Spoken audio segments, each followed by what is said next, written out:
안녕하세요. 보타임의 미국 소식입니다. 8월 1일 헤드라인 뉴스를 전해드리겠습니다.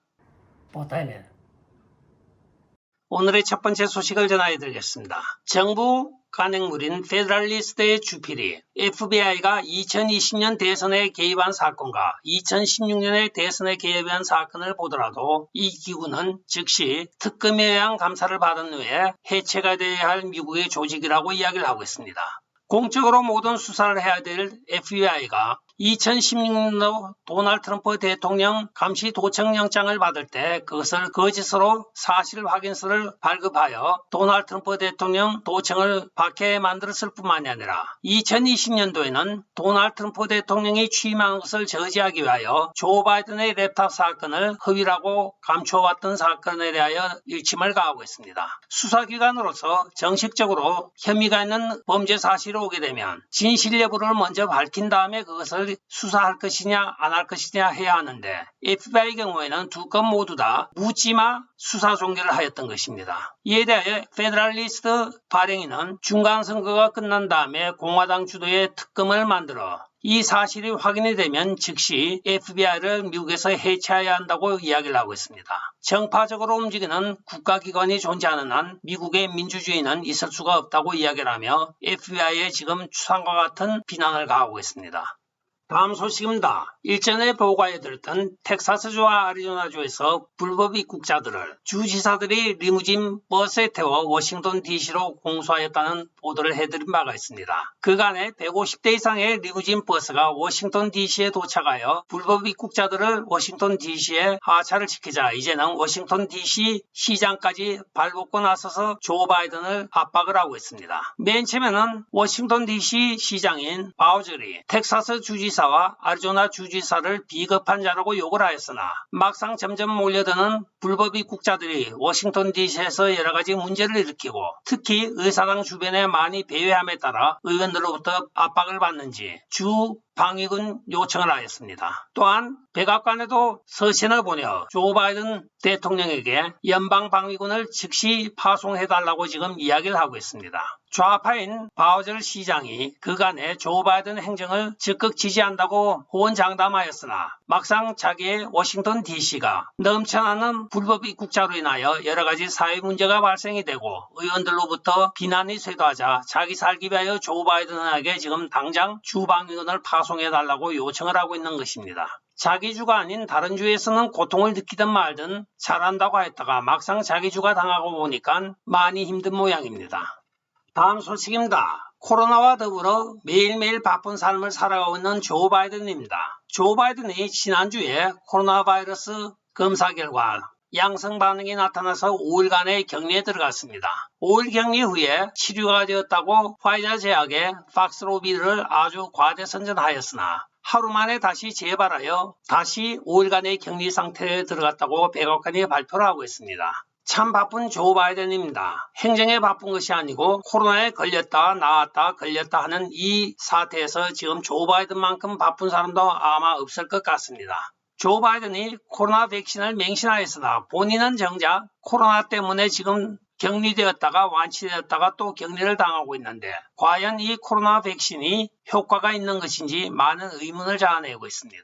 또한 치료에 사용되었던 팍스로비드라고 하는 약품 자체도 효과가 있는지 없는지도 지금 많은 의구심을 자아내고 있는 현상이기도 합니다. 무슨 약을 먹어가지고 5일 만에 완치가 되었는데 하루 만에 다시 재발한다고 하면 그 약효가 있는 것인지 의심을 해볼 수밖에 없는 것입니다. 다음 소식입니다. 노스캐롤라이나 랄리에 있는 비행장에 경비행기 한 대가 비상 착륙을 하였습니다. 그러나 원래는 2명의 조종사가 타고 이륙을 하였으나 착륙을 하였을 당시에는 1명의 조종사밖에 없었습니다. 수사에 나선 경찰에 따르면 찰스 크룩스라고 하는 한 조종사가 약 30마일 떨어진 남쪽에서 3,500피트 상공에서 추락한 것으로 나타나고 있습니다. 아직까지 그가 뛰어내렸는지 또는 비행기에서 안전벨트를 안 매어서 추락하였는지 원인은 밝혀지지 않고 있으나 같이 비행하였던 동료조차도 그가 없어진 것을 모르고 착륙을 한 것입니다. 이 사망한 조종사는 23살인데 그의 아버지의 말에 따르면 대학을 다닐 때부터 비행기 조종사를 타서 아주 즐거워하며 이것이 자기의 천직이라고까지 자랑하였던 아들이 뛰어내렸을 리가 없다고 하며 추락의 무게를 두고 있다고 합니다. 참 신기딸딸한 사건이 발생한 것입니다. 원인을 지금까지 찾지 못하고 있다고 오늘 노스캐롤라이나 지방 언론에 의하여 밝혀지고 있습니다. 다음 소식입니다. 공화당 내에서는 지금 마가 열풍이 엄청나게 불고 있습니다. 따라서 라이노들이 지금 가면을 쓰고 마가인 척하고 있는 현상이 오늘 미시간주에서 발표가 되고 있습니다. 드보스 일가가 바로 라이노인 튜럴 딕슨 주지사를 미시간주 후보로 내세우기 위하여 뒷공작을 하고 있는 것이 밝혀지고 있습니다. 그녀는 개인적으로 도널드 트럼프 대통령에게 아메리카 퍼스트 아젠다를 지지하며 마가를 지지한다고 개인 사안을 보낸 적도 있습니다. 드보스 가족은 미시간에서 정치 명문가이기도 합니다. 그러나 그들은 바로 라이노이죠. 그들이 그간에 도널드 트럼프 대통령을 지지하는 척하면서 실제적으로는 대부분 도널드 트럼프 대통령의 지지를 받고 있는 후보의 반대편에 서 있는 후보를 지지하는 헌금을 쭉 해오고 있는 것으로 나타나고 있습니다. 슈퍼팩을 통하여 그들이 지지하며 헌금을 하고 있는 후보들을 살펴보면 거의 다 라이노들이거나 도널드 트럼프 대통령 반대편에 서 있는 공화당 후보를 지지하는 성금을 내고 있는 것입니다. 말로는 마가를 지지한다고 하면서 라이노를 지지하고 있는 것입니다. 항상 정치는 돈이 가는 것을 보면 그곳에 진실이 있다고 이야기를 합니다. 다음 소식입니다. 지난 주말 월스트리트 저널이 일론 머스크가 2021년 12월 초 구글의 공동 창립자인 세르게이 브린의 부인과 바람을 피웠다는 보도를 하였습니다. 장소는 아트 바젤 행사에서 만나서 둘은 부적절한 관계를 하였다고 하였으나 일론 머스크가 말을 하지 않고 있다가 오늘 공식적으로 발표를 합니다. 세르게이 브린과 둘이 나란히 다정하게 찍은 사진을 올리면서 나는 최근에 아내 외에 다른 여자와 잠자를 한 적이 없습니다 하고 이야기를 하고 있습니다. 그러면서 워싱턴 저널이 악의적으로 우리 둘의 우정을 금가게 하기 위하여 이런 보도를 올렸을지 몰라도 우리는 지금도 다정한 친구입니다 하고 이야기를 하고 있습니다. 미국의 언론이 최근에 두드러진 경향이 질러놓고 보고 아니면 말고 식입니다. 이런 풍조는 타임저지부터 시작이 된 것 같습니다. 그 이후로 대부분의 메인스트림 미디어가 이것을 쫓아가고 있고 또한 작은 언론 업체들도 예외는 별로 없습니다. 다음 소식입니다. 미국에서는 락박스라고 하는 플라스틱 통에 고가의 작은 제품들을 담아서 절도를 방지하기 위하여 사용을 하고 있습니다. 돈을 지불하게 되면 카운터에서 그 락박스를 열어 안에 있는 내용물을 꺼내주고 있는데 오늘 드디어 뉴욕에서 우리가 잘 알고 있는 스팸 돼지고기 통조림과 또한 정어리 통조림이 락박스에 들어가 있는 사건을 보게 됩니다. 이는 대부분 생활이 어려워진 사람들과 또는 길거리 노숙자들이 함께 식사를 하기 위하여 이것을 훔쳐가는 것이 빈번해지자 결국은 이 제품들이 락박스에 넣어두게 되는 심각한 사건이 미국에서 발생을 하고 있습니다. 스팸은 우리가 일전에 한국전쟁 이후에 미군을 통하여 많이 한국 시중에도 유포가 되었던 바로 그 시레이션의 돼지고기 통조림의 일반 상품이기도 합니다. 세벌이 변한 것인지 인심이 변한 것인지 아니면 생활이 변한 것인지 무언가 변하긴 단단히 변해 있습니다. 오늘의 마지막 소식입니다. 지금 미국의 물류 대란은 바로 조 바이든 행정부의 눈 가리고 아웅식의 행정의 결과로 나타나고 있습니다. 지난 1, 2월에 물류 대란이 시작이 되었을 때 미국의 하역을 대기하고 있는 컨테이너 선박은 150척이 채 되지 않았습니다. 또한 그 선박의 3분의 2는 롱비치항과 로스앤젤레스 항이 있는 LA 앞바다에 다 몰려 있었습니다.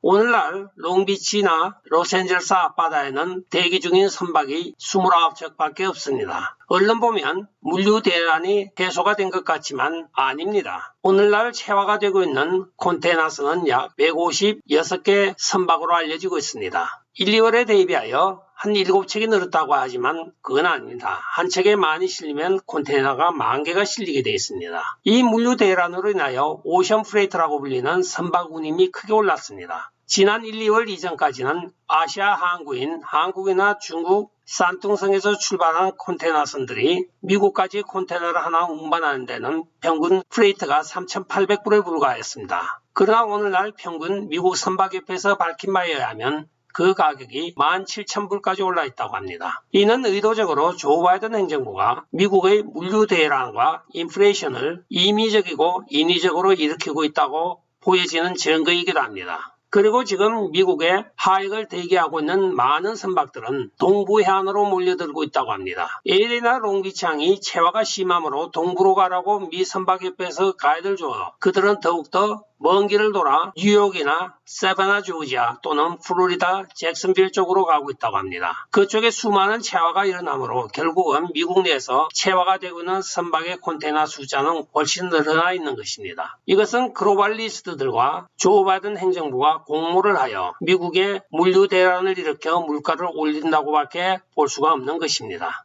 끝까지 시청해 주셔서 감사합니다. 좋아요, 구독, 알림, 그리고 공유 부탁드리고 댓글 많이 부탁드리겠습니다.